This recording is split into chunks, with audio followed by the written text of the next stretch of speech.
Des personnes en chaise roulante s'engagent dans l'alpinisme. L'expérience dûment encadrée a lieu dans la région des Diablerets. Nous avons pu la suivre. Le reportage est signé Hugues Buchard et Pascal Defrance. 2 personnes en chaise et des représentants d'organismes du groupe suisse pour paraplégiques. Ces alpinistes atypiques partent à l'assaut du pont suspendu des Diablerets à 3000 mètres d'altitude.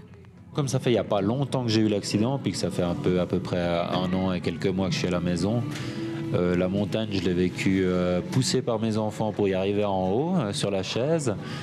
Et non, j'y suis pas retourné autrement, quoi. Non, ça va être un peu une première, quoi. Le groupe teste l'accessibilité des sommets avec différents participants en chaise. Depuis juin, 4 stations alémaniques plus le Molaison ont été gravies. En téléphérique, l'équipe arrive sans souci à mi-parcours. C'est l'ambiance de la montagne, c'est l'air de la montagne et la température aussi. Donc pour ça, c'est touchant, c'est beau d'être là. Mais sur ces plateformes intermédiaires, tout n'est pas accessible. Là, derrière, il y a un magasin de souvenirs, une sorte de kiosque. Là, il y a des escaliers, on ne peut pas y aller. Il n'y a pas d'ascenseur ni de rampe. Commodité, accueil du personnel, l'équipe note soigneusement chaque détail.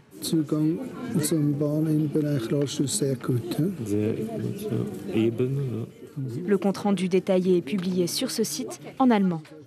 Le but est de motiver les gens en chaise roulante d'aller sur les montagnes, de faire quelque chose d'extraordinaire.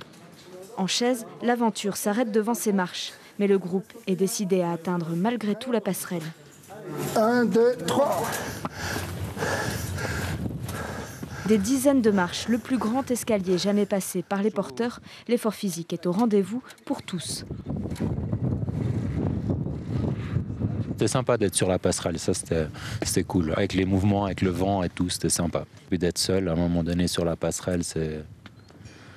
Ouais, d'avoir du vide à gauche, à droite, le vent, là, ouais, c'est assez spécial.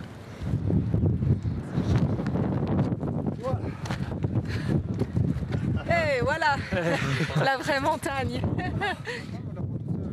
C'est émouvant de revivre ça quand même, après 8 ans que je suis en chaise roulante. Le groupe poursuivra ses expéditions extraordinaires l'an prochain en espérant attirer dans son sillage de nombreuses personnes à mobilité réduite.